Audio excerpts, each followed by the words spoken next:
Dans la ville prospère de Lomna, une famille riche accueillait un enfant hors du commun, nommé Eliki. Silencieux, ses yeux scintillaient comme deux lunes pleines, captivant tous ceux qui le regardaient. Avant sa naissance, sa mère, Halima, avait reçu une prophétie en rêve. Un vieil homme lui avait révélé que son fils était destiné à sauver le pays, mais que son chemin serait semé d'épreuves et de ténèbres. Pour aider à prendre soin du nourrisson, la famille engageait Anaya, une jeune servante au regard doux et à l'apparence dévouée. Cependant, derrière son sourire, Naya présentait une blessure secrète, la perte de son propre enfant à la naissance, une douleur qui la hantait chaque jour. Naya passait ses journées à s'occuper d'Eliki, et chaque instant avec lui ravivait son cœur brisé. Ce bébé était différent, il ne pleurait jamais, et son regard semblait percer l'âme. Les oiseaux gazouillaient plus fort près de son berceau, et les fleurs du jardin s'ouvraient plus largement lorsqu'il était là. Pour Naya, c'était comme si Eliki comblait le vide laissé par la perte de son propre enfant. Elle l'observait avec une tendresse mêlée d'envie, imaginant ce qu'aurait été sa vie si son bébé avait survécu. Plus elle passait du temps avec lui, plus une pensée sombre grandissait en elle, cet enfant pourrait être à moi. Cette idée, d'abord un murmure, est devenue une obsession. Naya luttait contre elle, mais la douleur de son passé était trop forte. Elle se souvenait des nuits où elle pleurait seule, des jours où elle voyait des mères avec leurs enfants et sentait son cœur se déchirer. Eliki, avec sa lumière étrange, semblait être une réponse à ses prières. Une nuit, alors que la maison était silencieuse, Naya se retrouva seule avec le bébé. La lune brillait à travers la fenêtre, illuminant le visage paisible d'Eliki. Une voix intérieure, douce mais insistante, lui souffla, « Prends-le. Tu mérites d'être mère. » Naya hésite, son cœur battant à tout rompre. Elle savait que c'était mal, mais la tentation était trop grande. Elle pense à sa vie brisée, à l'amour qu'elle n'avait jamais pu donner. Dans un élan de désespoir, elle enveloppe Eliki dans une couverture douce, le serra contre elle et quitta la maison en silence. Ses pas résonnaient sur les pavés de Lomna, et elle marcha sans regarder en arrière, convaincue qu'elle pouvait tout recommencer ailleurs. Elle imaginait une petite maison, loin de tout, où elle élèverait Eliki comme son propre fils, loin des regards et des jugements. Mais au fond d'elle, une petite voix la tourmentait. Était-elle en train de voler un enfant ou de sauver son propre cœur? Elle chassa cette pensée, serrant Eliki plus fort. La nuit était, et le bébé restait étrangement calme, comme s'il comprenait froidement ce qui se passait. Naya marcha jusqu'à l'aube, quittant Lomna pour un village lointain, ignorant qu'elle venait de déclencher une chaîne d'événements qui bouleverserait tout. Elle ne savait pas encore qu'Eliki n'était pas un enfant ordinaire, et que son acte désespéré aurait des conséquences bien au-delà de ce qu'elle pouvait imaginer. Le matin suivant la fuite de Naya, la maison d'Halima était plongée dans une panique totale. Halima, réveillée par un pressentiment, courut au berceau d'Eliki et la trouvaille vide. Son cri déchira le silence, alertant son mari et les domestiques. La nouvelle se propageait comme une traînée de poudre. L'enfant béni avait disparu. Halima s'effondra, ses larmes coulant sans fin, tandis que son mari organisait des recherches frénétiques. La police affouilla la ville, interrogeant voisins et passants, mais aucune trace de Naya ou d'Eliki ne fut trouvée. La communauté de Lomna, unie par la nouvelle, se rassemble pour prier. Les temples étaient pleins, les chants résonnaient, mais une étrange lourdeur pesait sur la ville. Depuis la disparition d'Eliki, des phénomènes inquiétants sont apparus. L'eau des puits, autrefois claire, est devenue trouble et amère. Les oiseaux, habituellement joyeux, volaient en cercles désordonnés, comme perdus. Les nuits semblaient plus sombres, et un vent froid soufflait sans raison. Les anciens du village, gardiens des vieilles histoires, se réunissent pour discuter. Ils murmurèrent que ces signes étaient un avertissement, l'enfant marqué par les étoiles avait été arraché à son destin. Les rumeurs circulaient. Certains pensaient que Naya avait vendu l'enfant à des brigands, d'autres qu'elle avait été ensorcelée. Mais personne ne comprenait la véritable nature d'Eliki. Halima, rongée par la culpabilité, se reprochait d'avoir fait confiance à Naya. Elle se souvenait de son regard triste, mais n'avait jamais imaginé qu'elle pourrait faire une chose pareille. Chaque nuit, Elle priait pour que son fils soit en sécurité, espérant qu'il reviendrait dans ses bras.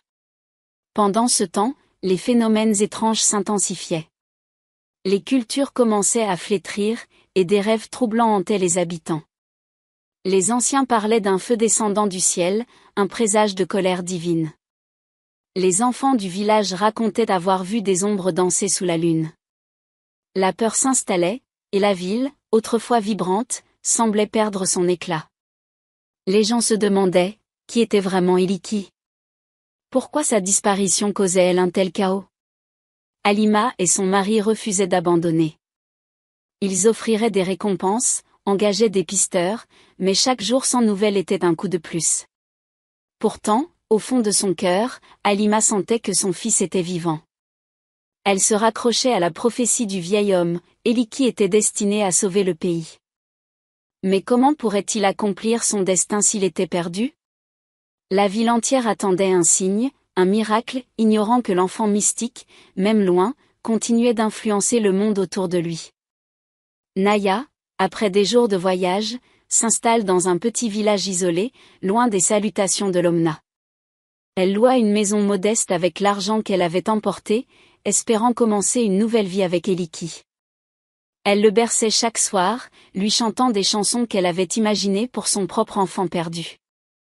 Mais dès la première nuit, des événements étranges troublèrent sa paix. Eliki, endormie, murmurait des mots dans une langue qu'elle ne comprenait pas, comme un chant ancien. Les chandelles vacillaient sans vent, et les ombres semblaient danser sur les murs. Le lendemain, Naya remarque que les miroirs de la maison étaient fissurés. Elle essaya de se convaincre que c'était une coïncidence, mais une peur sourde grandiose en elle. Les villageois, curieux de la nouvelle venue, s'approchent parfois. Une vieille femme, en voyant Eliki, pâlit et murmura, « Cet enfant porte la marque des étoiles.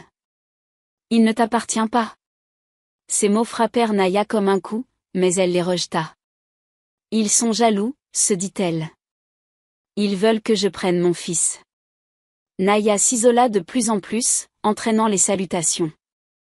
Elle a passé ses journées à veiller sur Eliki, fascinée par sa présence. Le bébé semblait ressembler à la vie, les plantes près de sa fenêtre poussaient plus vite, et des papillons se poseraient immédiatement sur lui. Mais ces signes, loin de la rassurer, l'effrayaient. Elle commençait à se demander si elle avait fait une erreur. Pourtant, son amour pour Eliki était plus fort que ses doutes. Elle se convainquait qu'elle pouvait être une bonne mère, qu'elle méritait cet enfant. Les nuits étaient les plus dures. Naya faisait des cauchemars où elle voyait l'Omna en flammes, où des voix l'accusaient de vol. Elle se réveillait en sueur, serrant Eliki contre elle. Le bébé, toujours calme, la regardait avec ses yeux brillants, comme s'il voyait à travers elle. Naya se demandait parfois ce qu'il pensait. Était-il heureux avec elle? Ou saviez-il qu'elle l'avait arraché à sa vraie famille? Les villageois commencèrent à parler. Certains disaient que l'enfant était béni, d'autres qu'il portait malheur. Naya entendait leurs chuchotements au marché, mais elle les ignorait. Elle se raccrochait à l'idée qu'Eliki était à elle, que personne ne pourrait le lui enlever. Pourtant, chaque craquement dans la maison, chaque ombre étrange, lui rappelait qu'elle jouait avec des forces qu'elle ne comprenait pas. Elle refusait d'admettre la vérité, Eliki n'était pas un enfant ordinaire, et son destin ne pouvait être changé. Une nuit, alors que Naya dormait dans sa maison isolée, un rêve étrange l'enveloppe. Elle se retrouva dans un désert immense, sous un ciel étoilé. Un vieil homme apparut, son visage ridé mais ses yeux brûlants de vérité. Il pointe un doigt accusateur et parle d'une voix qui résonna comme le tonnerre. « Tu as volé plus qu'un enfant. Tu as volé un destin. Et les destins volés consomment ceux qui les détiennent. » Ces mots la transpercèrent, réveillant sa culpabilité enfouie. Naya se réveilla en sursaut, le cœur battant. La pièce était baignée d'une lumière dorée, et Eliki, dans son berceau, semblait enveloppé de flammes. Pourtant, il ne brûlait pas, et son visage restait paisible. Ses yeux, brillants comme des étoiles, se posèrent sur elle. Puis, une voix grave, bien trop profonde pour un bébé, s'élève, « Tu n'es pas ma mère. Mais je te pardonne. » Ces mots, pleins de douceur et de puissance, brisèrent Naya. Elle tomba à genoux, pleurant comme jamais auparavant. Ce moment changea tout. Naya comprit qu'Eliki n'était pas un simple enfant, mais un être lié à quelque chose de plus grand. Elle repensa à la prophétie entendue dans son rêve, à la vieille femme du village, aux signes étranges. Tout prenait sens, elle avait défié un destin sacré. La honte l'envahit, mêlée de peur. Comment avait-elle pu croire qu'elle pouvait garder Eliki pour elle? Mais les paroles de pardon de l'enfant, si inattendues, lui donnaient une lueur d'espoir. Peut-être n'était-il pas trop tard pour réparer son erreur. Naya passe le reste de la nuit à réfléchir, serrant la couverture d'Eliki. Elle pensait à Halima, à la douleur qu'elle avait dû causer. Elle imagine Lomna, peut-être en proie au chaos à cause de son acte. Les mots du vieil homme tournaient dans sa tête, les destins volés consumés. Elle sentait cette brûlure en elle, cette culpabilité qui la rongeait. Mais le pardon d'Eliki était comme une lumière dans l'obscurité, un guide vers la rédemption. Au lever du soleil, Naya prend une décision. Elle ne pouvait plus fuir. Elle devait ramener Eliki à sa famille, même si cela signifiait affronter leur colère. Elle prépare un petit sac, enveloppe le bébé dans une couverture chaude et quitte le village. Chaque pas était lourd, mais elle sentait une force nouvelle en elle, inspirée par les paroles d'Eliki. Elle savait que ce retour serait douloureux, mais c'était le seul moyen de retrouver la paix. Le voyage de retour vers Lomna fut long et épuisant. Naya marchait sous le soleil brûlant et les nuits froides, portant Eliki contre son cœur. Le bébé restait calme, comme s'il comprenait son choix. Chaque regard qu'il lui lançait semblait dire « Tu fais ce qui est juste ». Ces moments donnaient à Naya le courage de continuer, malgré la peur de ce qui l'attendait. Elle savait qu'elle devrait affronter Halima, la famille, et peut-être toute la ville. Quand elle arriva enfin à Lomna, la ville parut différente. Les rues étaient silencieuses, les visages marqués par l'inquiétude. Naya sentit les regards des passants, certains curieux, d'autres hostiles. Elle marche jusqu'à la maison d'Halima, son cœur battant à tout rompre. Devant la porte, elle hésite. Comment pourrait-elle demander pardon? Mais elle n'avait plus le choix. Elle frappa doucement, et quand la porte s'ouvrit, Halima apparut, les yeux rougis par les larmes. Naya tomba à genoux, locataire Eliki dans ses bras. Je ne savais pas. Il brillait trop fort. Mon cœur était vide, et je l'ai pris pour le remplir, sanglota-t-elle. Ses mots étaient hachés, pleins de honte et de regret. Elle tendit Eliki à Halima, qui le prend avec un mélange de soulagement et de douleur. Les larmes d'Halima coulèrent en silence alors qu'elle serrait son fils contre elle. Pendant un long moment, personne ne parle. La maison semblait retenir son souffle. Halima regardait Naya, toujours à genoux. Elle voyait sa douleur, sa sincérité. Malgré la colère qu'elle aurait pu ressentir, elle sentait une étrange compassion. Eliki, dans ses bras, tourne la tête vers Naya, et son regard lumineux semble apaiser la tension. Ce moment, chargé d'émotions, marque un tournant. Naya avait craint la haine, mais elle a trouvé quelque chose d'autre, une chance de rédemption, peut-être. La nouvelle du retour d'Eliki se propage rapidement à Lomna, et bientôt, une foule se rassemble devant la maison d'Halima. Les gens étaient en colère. Elle a volé un enfant, criaient certains. Elle doit être punie. Les appels à la prison ou à l'exil fusaient. Naya, debout devant la foule, baissait la tête, prête à accepter son sort. Elle savait qu'elle avait mal agi et ne cherchait pas à se défendre. Mais Halima et son mari s'avancèrent, demandant le silence. Halima prend la parole, sa voix tremblante mais ferme, Eliki est plus qu'un enfant. Il est une lumière pour nous tous. Et la première leçon qu'il nous enseigne est le pardon. Elle expliqua que Naya n'avait pas agi par méchanceté, mais par une douleur profonde. Elle a perdu son propre enfant. Son cœur était brisé, et elle a cru qu'Eliki pouvait le réparer. Ces mots surprennent la faute. Certains murmuraient, incertains, mais d'autres commençaient à réfléchir. Halima continue, punir Naya ne ramènera pas le temps perdu. Mais lui donner une chance de se racheter peut guérir beaucoup de blessures.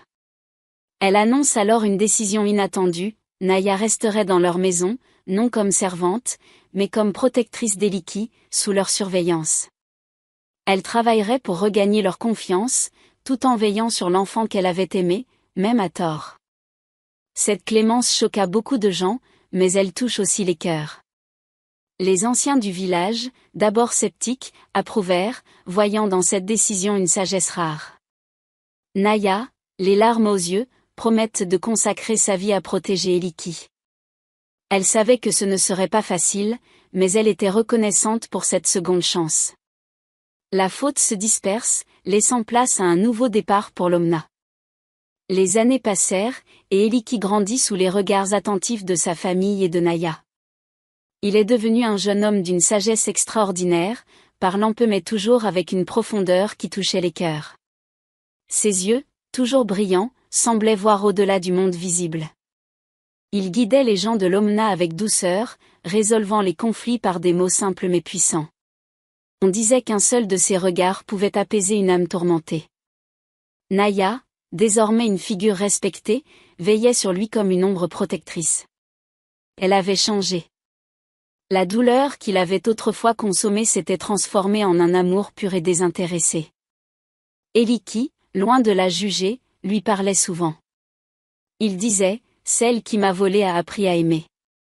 Et j'ai compris que la douleur peut pousser les gens à des actes qu'ils ne comprennent pas. » Ces mots, prononcés avec une calme assurance, devinrent une leçon pour tous. Sous la guidance d'Eliki, l'Omna changea. Les querelles diminuèrent, et les gens apprenèrent à écouter avant de juger. Naya partageait son histoire dans les villages, entraînant comment sa souffrance l'avait aveuglée, mais aussi comment le pardon l'avait sauvée. Elle voulait que son erreur serve d'exemple, pour que d'autres ne tombent pas dans le même piège. Eliki, lui, enseignait que la compassion était plus forte que la vengeance, une idée qui transforma la ville. Naya et Eliki, à leur manière, devinrent des symboles d'espoir. Leur lien, forgé dans la douleur et la rédemption, montre que même les pires erreurs pouvaient mener à quelque chose de beau. L'Omna prospéra, et l'histoire d'Eliki commença à se propager au-delà de ses murs, portée par ceux qui avaient vu sa lumière. Eliki devint un leader légendaire, guidant l'Omna vers une ère de paix et de prospérité. Sous son influence, les champs redevinrent fertiles, les rivières coulèrent à nouveau claires, et les gens trouvèrent un équilibre entre leur cœur et leur raison. Il enseignait par l'exemple, montrant que la force venait de la compréhension des véritables autres. Ses paroles, rares mais précieuses, étaient comme des poèmes gravés dans les mémoires. Naya, désormais une femme sage, marchait à ses côtés. Elle racontait leur histoire aux nouvelles générations, entraînant comment un moment de faiblesse avait failli tout détruire, mais comment le pardon avait tout reconstruit. Les gens l'écoutaient, touchés par sa sincérité. Elle n'était plus la servante qui avait volé un enfant, mais une femme qui avait transformé sa douleur en une leçon universelle. Les enfants l'appelaient « Mère Naya », un titre d'affection qui faisait la sourire. Eliki, lui, ne parlait jamais de l'incident comme d'un crime. Il disait « Naya m'a appris que même dans l'obscurité, il y a une lumière qui attend. » Cette idée est devenue le cœur de son enseignement. Il encourageait les gens à regarder au-delà des erreurs, à chercher la douleur cachée derrière les actes. Grâce à lui, l'Omna est devenu un lieu où les conflits se réglaient par le dialogue, où la compassion primait sur la colère. L'héritage d'Eliki et de Naya transforme la ville en un symbole d'espoir. Les voyageurs ultérieurs de loin pour entendre leurs histoires, et beaucoup repartaient changés. Les signes étranges qui avaient marqué la disparition d'Eliki disparurent, remplacés par une harmonie nouvelle. La ville brillait, non pas par sa richesse, mais par la lumière de ses habitants, inspirée par un enfant mystique et une femme repentie. L'histoire d'Eliki et de Naya est devenue une légende à l'Omna, racontée autour des feux, dans les écoles, et dans les temples. Elle portait des leçons profondes, gravées dans le cœur des habitants. La première était que le vol, même motivé par la souffrance, causait plus de mal que de bien. Naya avait cru qu'Eliki comblerait son vide, mais elle avait blessé une famille et défié un destin sacré. Cette erreur montrait que la douleur, mal gérée, pouvait détruire ce qu'on aimait le plus. Mais l'histoire enseignait aussi le pouvoir du pardon. Éliki, malgré son jeune âge, avait pardonné à Naya, et ce geste avait changé le cours des choses. Halima, en suivant cet exemple, avait choisi la clémence plutôt que la punition, prouvant que la compassion pouvait guérir là où la vengeance divisait. Ce pardon, venant d'un innocent, avait une force unique, capable de ramener la lumière dans les cœurs les plus sombres. Enfin, l'histoire révélait qu'Éliki était né pour enseigner, non par de grands discours, mais par sa simple présence. Sa lumière, visible dès sa naissance, avait guidé Naya vers la rédemption, Halima vers la clémence, et Lomna vers la paix. Certains êtres, comme lui, portaient une mission sacrée, montrer au monde que l'amour et la compréhension étaient plus forts que la douleur ou la colère. Cette légende vivait dans chaque habitant de Lomna. Elle rappelait que la souffrance pouvait pousser à des erreurs, mais qu'avec du courage et du pardon, on pouvait reconstruire. Éliki et Naya, à travers leur histoire, devinrent des étoiles dans le ciel de la ville, guidant les générations vers un avenir meilleur, où la lumière triomphait toujours.